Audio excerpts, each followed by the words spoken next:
Ang kwentong ito ay pinadala ni Dante. Taong 1969 sa isang liblib na baryo sa Kabakan, Cotabato, may isang binatang kargador sa palengke na kilala sa kanyang lakas, kabaitan at sipag. Siya si Joel, 25 anyos. Isa siyang ulirang anak at kapatid. Araw-araw siyang gumigising ng maaga para magtrabaho sa palengke at buhatin ang mabibigat na paninda ni Aling Dory at Mang Ernesto. Kinikilala siya sa palengke bilang Joel na matibay.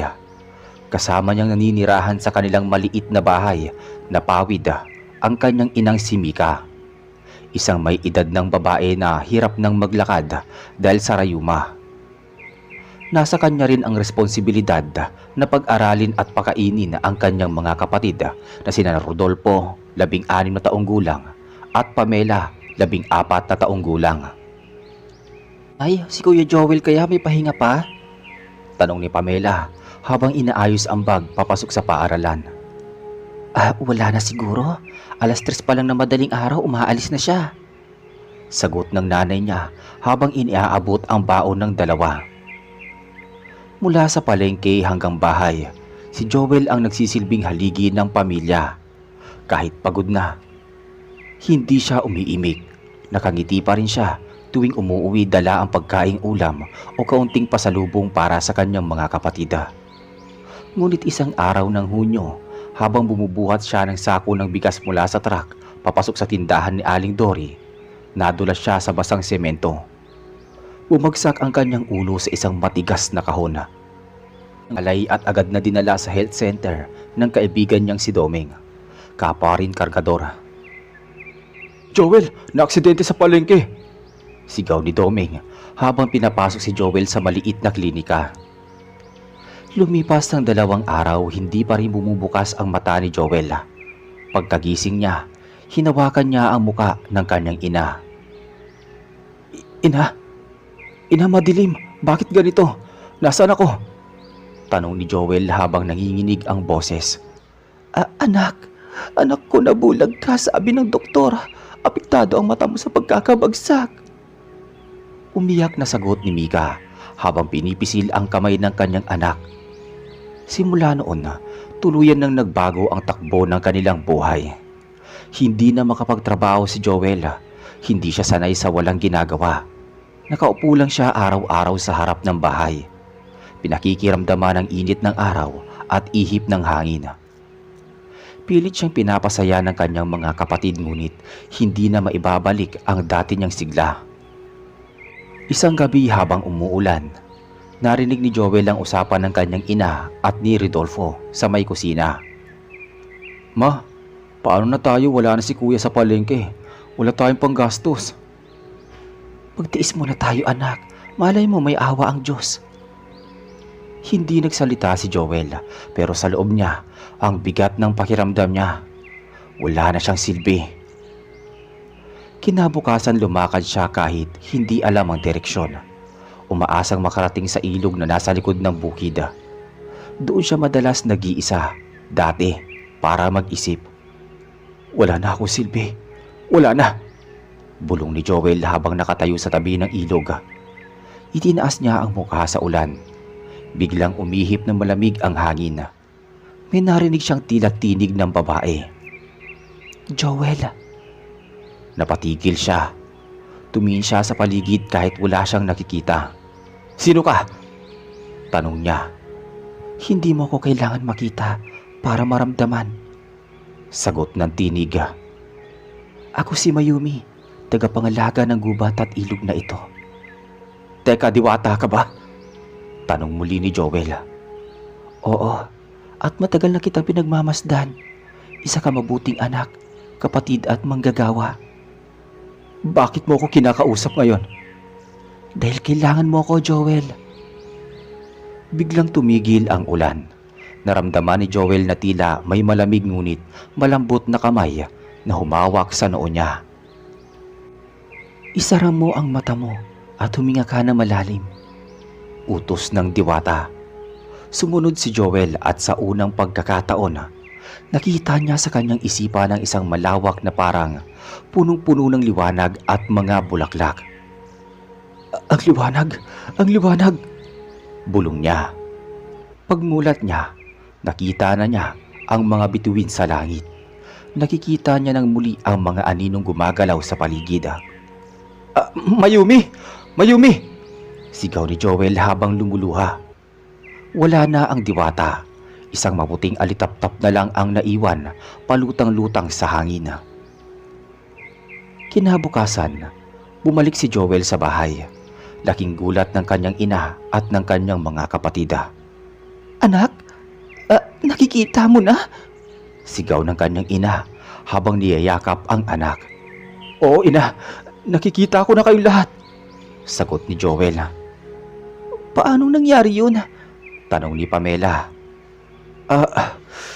Isang diwata. Isang diwata ang tumulong sa akin kagabi. Paliwanag ni Joel. Simula noon bumalik siya sa palengke. Naging mas masigla siya at masaya.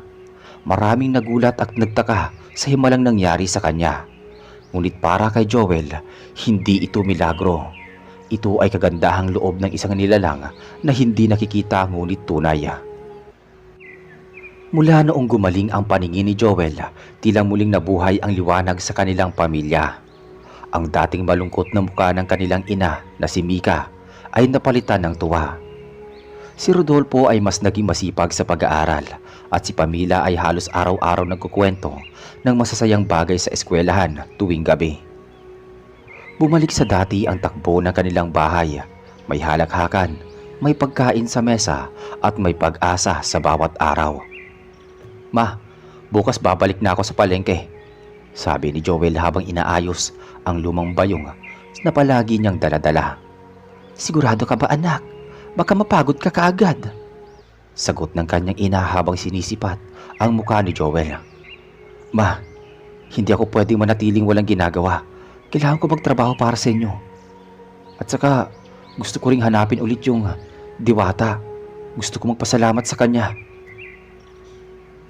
Lumipas ang mga araw at bumalik si Joel sa kanyang dating trabaho. Mainit ang pagtanggap ng mga tindera at tindero na matagal niyang pinagsisilbihan. Oy Joel, akala namin hindi ka na babalik. Bati ni Aling Dory habang inaayos ang mga tray ng itlog. Ako nga rin po Aling Dory, pero mabait ang batala. Naging maayos din ang lahat. Sagot ni Joel habang kinikindatan si Doming na papalapit na. Pare, akala ko pupunta ka na ng Maynila para ipagamot yan. Biglang balik eh. Parang walang nangyari. Wika ni Doming habang nakangisi. May nangyari Doming. Pero hindi mo maintindihan kung sasabihin ko. Basta masaya ako na nandito na ako. Sagot ni Joel. Sa mga sumunod na gabi, palihim na bumalik si Joel sa ilog kung saan siya unang nakausap ng diwata. Hindi siya sigurado kung maririnig pa siyang muli ni Mayumi. Ngunit araw-araw niyang sinisikap na makausap ito. Mayumi, kung nandyan ka, maraming salamat. Hindi ko makakalimutan ng ginawa mo. Bulong ni Joel sa hangin habang nakaupo sa isang batong nakatayo sa gilid ng ilog. Sa ikalimang bahagi ng kanyang pagdalaw sa ilog, may malamig na hangin na dumaan at parang may amoy na bulaklak sa paligid. Tila may aninong dumadaan sa likod ng mga puno. Hindi siya natakot. Tumayo si Joel at tumingin sa direksyon ng parang. Mayumi! Tawag ni Joel.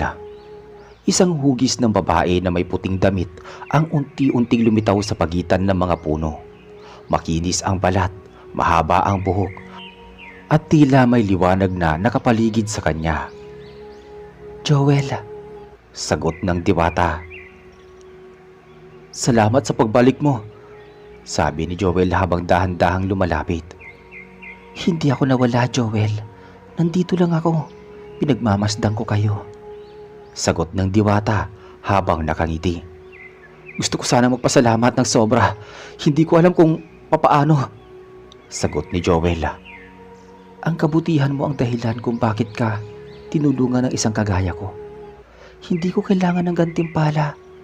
Sagot ng diwata. Tahimik ang paligid. Tanging mga kuliglig at hagos ng tubig lamang ang maririnig. Bakit mo ko piniling tulungan? Tanong ni Joel.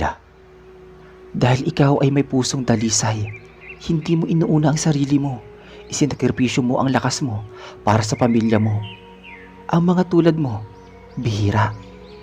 Sagot ng diwata habang inilalagay ang isang kamay sa dibdib niya. Biglang kumislap ang paligid at tila nagbubungang liwanag mula sa ilalim ng tubig.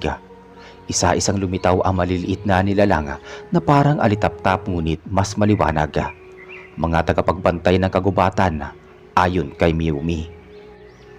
Hindi lahat ng tao ay pwedeng makakita sa amin. Ngunit ikaw, binigyan ka ng pagkakataong masilayan ang mundo namin. Dagdag pa ni Mayumi. Pwede ba kitang muling makita? Tanong ni Joel. Pwede, pero hindi araw-araw. Hindi rin kailanman. Madalas. Pero kung ikaw ay lalapit na may respeto, maririnig mo ulit ang aking tinig. Sagot ng diwata. Pagkatapos ng pag-uusap na iyon, unti-unting naglaho si Mayumi. Naiwan si Joel na parang nananaginip lang. Ngunit sa kanyang puso, alam niyang totoo ang lahat. Makalipas ng 2 linggo, isang gabi habang naglalakad pa uwi si Joel galing sa palengke, nadaanan niya ang kubo ni Mang Jerome, isang matandang kilala sa baryo bilang albularyo. Minsan ay lumalapit ang mga tao sa kanya para magpahilot o humingi ng halamang gamot.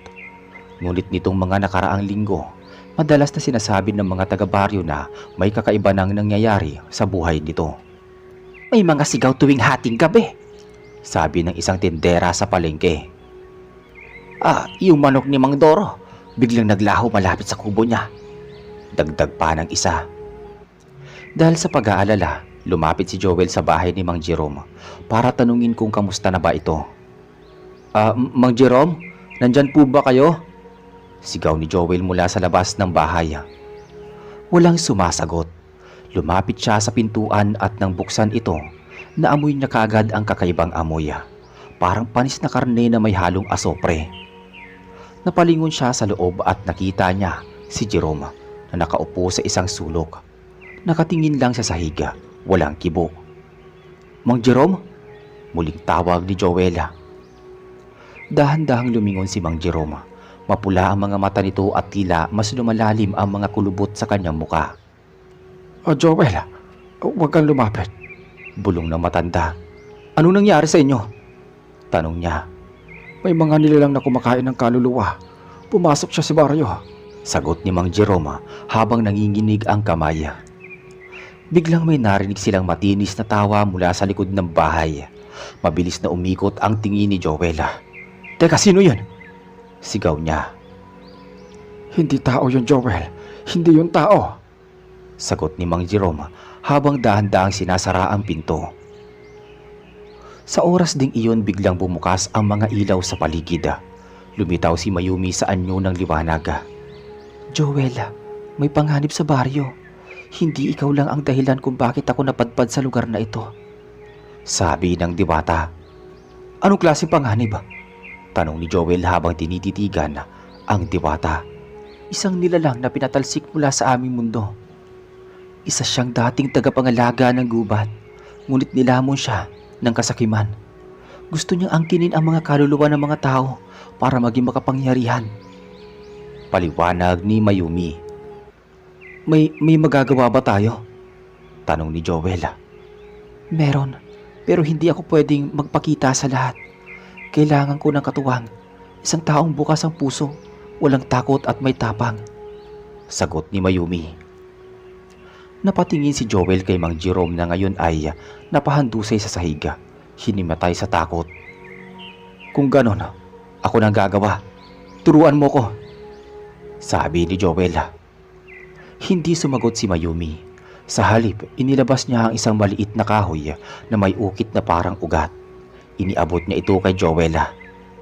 Ito ang mutya ng kagubatan. Huwag mong iwawala.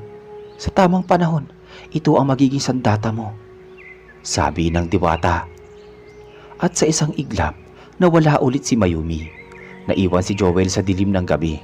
tangan ang mutya at ang responsibilidad na hindi niya kailanman inaakalang darating sa kanyang buhay. Kinabukasan, maagang nagising si Joel. Sa loob ng maliit na kahoy na nasa loob ng kanyang bulsa, naroon pa rin ang mutya na iniabot sa kanya ng diwata. Mabigat iyon sa pakiramdam pero hindi sa bigat ng materyal kundi sa bigat ng responsibilidad. Paglabas niya ng bahay, sinalubong siya ni Domeng na may dalang balita. Joel, may kakaiba sa palengke kanina. Sabi ni Domeng habang hingala. Anong nangyari? Si Aling Tasing, patay na. Nakita siya nakalupasay sa harap ng tindahan niya. Nakadilat ang mata pero parang walang kaluluwa. Anong ibig mong sabihin na parang walang kaluluwa? Parang nawalan siya ng buhay bigla. Tapos may mga marka ng kalmot sa leeg niya. Hindi rin siya nasugatan pero kalmot lang. Hindi rin siya normal na namatay. Tahimik si Joel habang pinipigilan ang sarili na hindi manginig. Sa loob-loob niya, alam niyang nagsisimula na ang binanggit ni Mayumi sa kanya. Ang nilalang na kumakain ng kaluluwa ay naroon na at isa-isa nitong tinatarget ang mga taga-baryo. Sa gabing yun, hindi nakatulog si Joel. Pinagmasdan niya ang mutya habang hawak ito sa kanyang palad. Bigla siyang nakaramdam ng malamig na hangin. Paglingon niya sa bintana, naroon si Mayumi, nakatayo sa tabi ng puno ng mangga. Joel, kailangan na natin kumilos, wika ni Mayumi habang nakatingin sa kanya. Sino ba talaga ang nilalang na yon? Ang pangalan niya ay Saraknib. Isa siyang dating tagapangalaga ng kagubatan pero sumuway sa mga batas ng aming mundo. Gusto niyang pagharian ang pagitan ng espiritu at ng mga tao. Sa bawat kaluluwang makuha niya, mas lumalakas siya, Joel. Sagot ni Mayumi. Paano ko siya matutunton? Hindi siya makikita sa ordinaryong mata, pero sa tulong ng mutyang ibinigay ko, makikita mo ang kanyang figura kahit nakatago pa siya sa katawan ng tao. Paliwanag ni Mayumi. May mga pahiwatig ba kung sino ang posibleng sinapian niya? Madali siyang makilala. Ang sinasapian niya ay madaling magalit, lumayo sa liwanag at natatakot sa tubig mula sa ilog. Tumango si Joel. Ibig sabihin kailangan kong suriin ang mga tao sa paligid at kung makita ko siya, paano ko siya lalabanan? Itaas mo ang mutya at banggitin ang salitang liwanag ng gubat, ipakita ang katotohanan. Kapag bumalik siya sa tunay niyang anyo, saka natin siya mapapalayas. Bago siya umalis, dahang-dahang lumapit si Mayumi at inilagay ang palad sa dibdib ni Joel. Isa pa, sa oras na makasalubong mo siya, huwag ka matakot. Ang takot ang una niyang pinapakain. Paalala ng diwata. Pagkaalis ni Mayumi, agad na pumasok si Joel sa bahay. Ma, bantayan niyo po si Pamela at si Rodolfo. Huwag po kayong lalabas paggabi, bili ni Joel. Bakit, ano bang nangyayari, anak? Tanong ng kanyang ina na halatang nag-aalala. May masama sa paligid pero hindi ko kayo pababayaan, sabi ni Joel. Lumipas ang ilang araw, lalong dumarami ang mga insidente sa baryo. May mga baboy na nawawala, may mga manok na natatagpo ang wala ng dugo, at may mga matatandang bigla na lang natutulala. Habang nasa palengke si Joel, napansin niya si Romy, isa sa mga kilalang nagbebenta ng tuyong isda. Mapula ang mata at hindi ito nagsasalita kanina pa. Nang lapitan ni Joel, bigla siyang umilag. Romy, tawag niya. Huwag mo ko lalapitan, sagot ni Romy na tila hindi siya kilala. Napansin ni Joel na may aninong kakaiba sa paligid ni Romy. Hindi ito natural, parang may usok na itim na kumakapit sa kanyang katawan. Dahan-dahan niyang inilabas ang mutya sa bulsa. Liwanag ng gubat, ipakita ang katotohanan, bulong ni Joel habang nakatingin kay Romy. Biglang kumislap ang mutya, nag-iba ang ihip ng hangin. Tumigil ang mga tao sa paligid at sa mata ni Joel, unti-unting nagbago ang anyo ni Romy. Ang mga mata nito ay naging itim. Ang balat ay tila nababalutan ng balahibo at ang bibig ay may lumalabas na matutulis na ngipin. Joel, hindi mo ako mapipigilan. Hinawakan ni Joel ang mutya at itinaas ito. Kumislap ito ng mas maliwanag. Biglang may boses mula sa hangin na, "Joel, sa likod mo!" Sigaw ng diwata. Paglingon niya, may itim na sumusunod sa kanya. Tumalon si Joel palayo at inihampas ang mutya sa lupa. Isang malakas na liwanag ang sumabog at nabalutan ang paligid. Sumigaw ang nilalang. At nang mawala ang liwanag, nakaluhod si Romy, balingoy-ngoy at nawalan ng malaya. Nagtakbuhan ang mga tao. Tumawag ng mga tanod, ngunit sa kaloob-looban ni Joel, alam niyang meron pa rin panganib. Ang espiritu ni Saracnib ay nakatakas at kailangan pa niyang hanapin ang susunod na bibiktimahin nito. Bumalik si Joel sa ilog kinagabihan. Doon siya muling nakausap ni Mayumi. "Hindi mo pa siya tuluyang natalo, Joel. Lumipat na siya ng iba." "Saan ko siya hanapin?" tanong ni Joel. "Tanging ang mutya ang makakapagtukoy sa kanya. Pero habang tumatagal, lalong lumalakas si Saracnib. Kailangan natin siyang mapigil bago pa siya makalabas sa baryo." "Gagawin ko ang lahat, Mayumi. Kahit pabuhay ko ang kapalit," sagot ni Joel. Biglang kumidlat sa langit. Lumakas ang hangin. May bagong yugto na namumuo sa pagitan ng mundo ng tao at mundo ng mga kakaibang nilalang. Makalipas ang ilang araw, muling binalikan ni Joel ang palengke. Lahat ng mata ay nakatingin sa kanya. Mga mata ng takot, paghanga at pagkagulat. Alam ng ilan ng mga nakakita sa nangyari kay Romy na hindi ordinaryo ang kayang gawin ni Joel, ngunit hindi niya ito ipinagmalaki. Tahimik lang siyang nagtatrabaho, bumalik sa dati niyang gawi at patuloy na pinagmamasdan ang mga tao sa paligid gamit ang muntiyang ibinigay ng diwata. Sa bahay naman, napapansin ng kanyang ina na madalas nang gabihin si Joel sa pag-uwi. "Joel, bakit ang tagal mo nang umuwi palagi? Hindi ka na ba natatakot na gabihin sa daan?" tanong ng kanyang ina habang inilalapag ang iniinit na tinola sa hapag. "May inaasikaso lang po ako na mahalaga, ina. Wala po kayong dapat pag-alala," sagot ni Joel habang nakatingin sa kanyang mutya sa bulsa. "Kuya, may nagsabi sa akin sa paaralan. May multo daw sa likod ng paaralan namin. May batang babae daw na umiiyak sa gabi, pero pag nilapitan mo wala naman," sabi naman ni Pamela. Napalingon si Joel. "Teka, kailan daw yun nangyari?" "Kagabi raw, sabi ni Ate Joy sa amin. Yung guard daw mismo ang unang nakakita." Tumayo agad si Joel. "Sasamahan kita bukas sa eskwela, Pamela. Huwag ka matakot." Kinabukasan habang nagkaklase si Pamela, nasa labas naman si Joel, nakaupo malapit sa puno ng mangga sa likod ng paaralan. Tahimik siyang nagmamasid. 2:00 na ng hapon nang biglang umihip ang malamig na hangin at napansin niyang may batang babae na nakaupo sa may dulo ng bakuran, nakatalikod at tila umiiyak. Lumapit si Joel dito. "Iha, anong ginagawa mo rito?"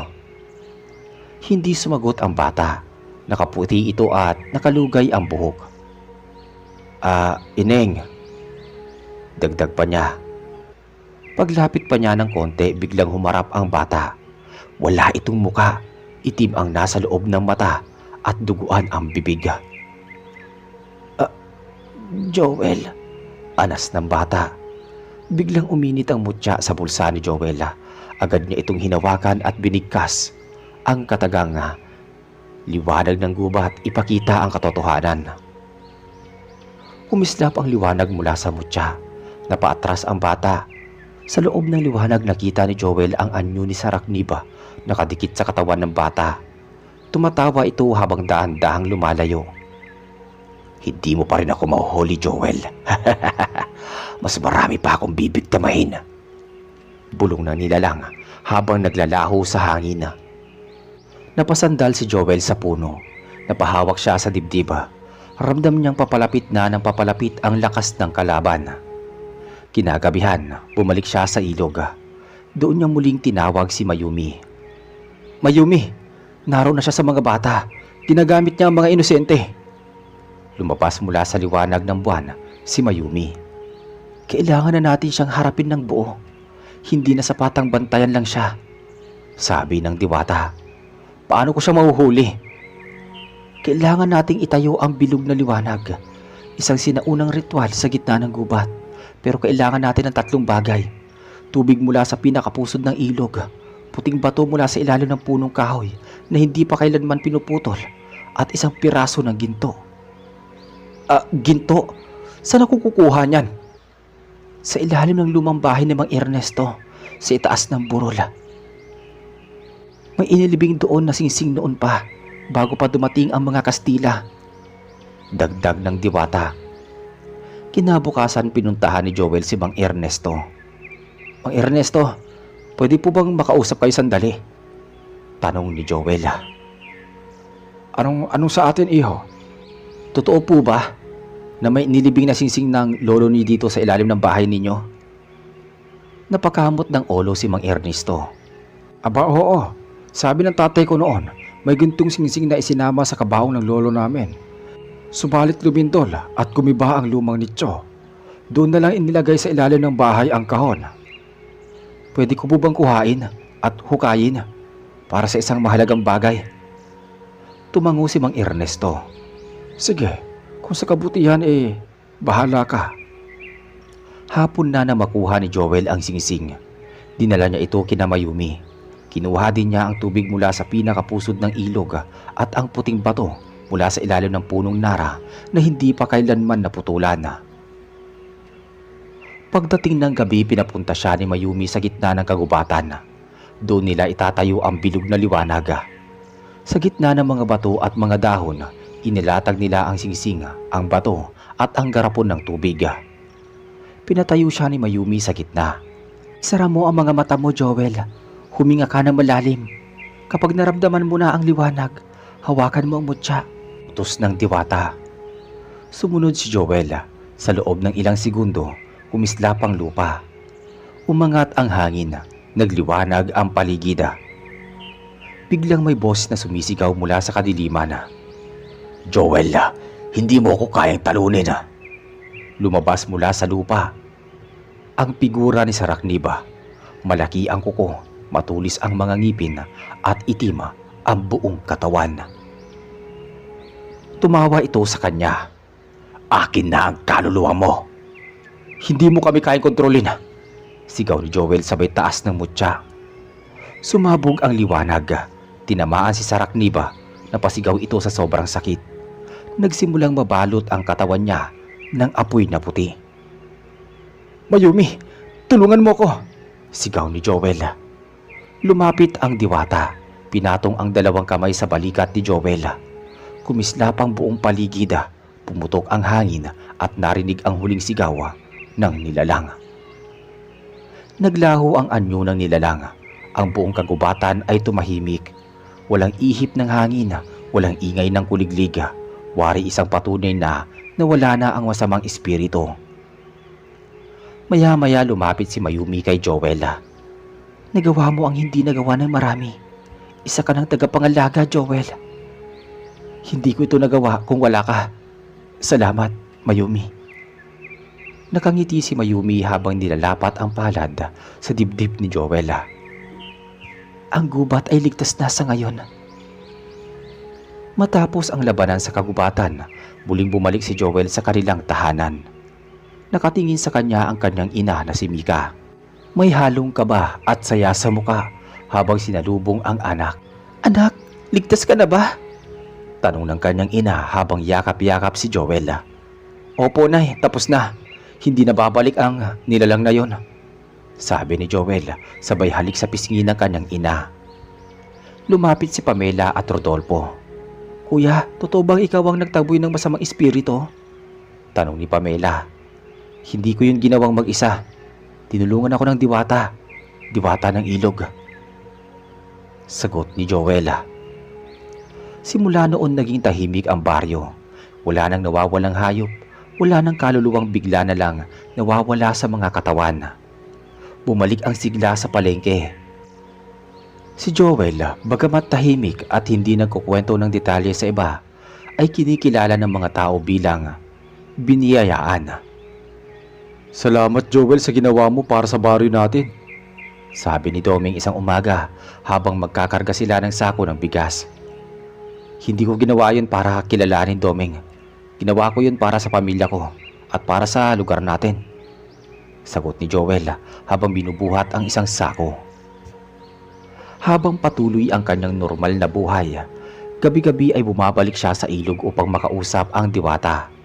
Hindi na siya palaging nagpapakita pero sapat na ang kanyang katahimikan ng gabi at ang ihip ng hangin na para bang kinakausap siya ng diwata.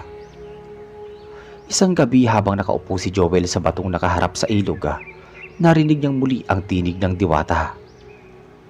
Joel, may panahon pa para sa lahat. Ngayon ay panahon mo para mabuhay bilang tao.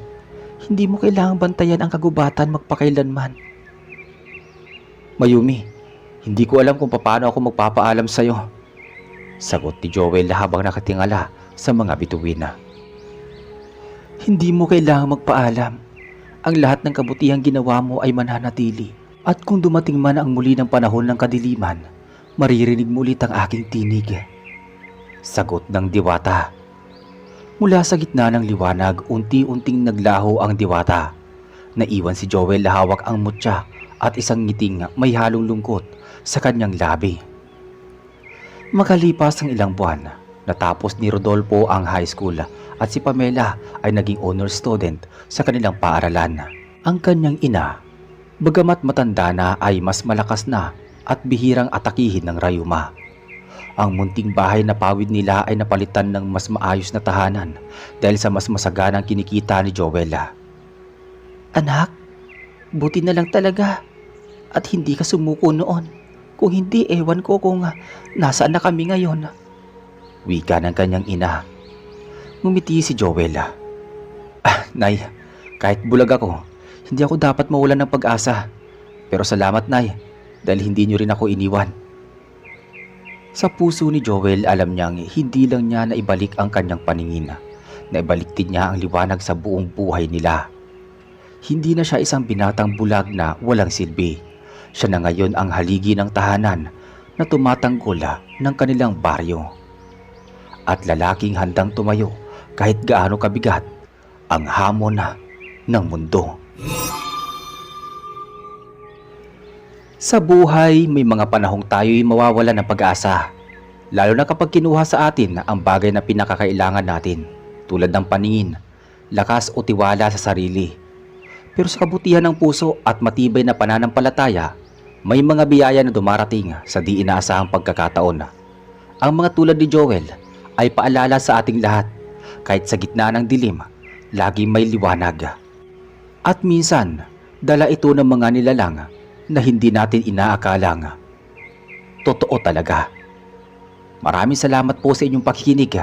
Kita-kits sa susunod na kwento. Ingat lagi.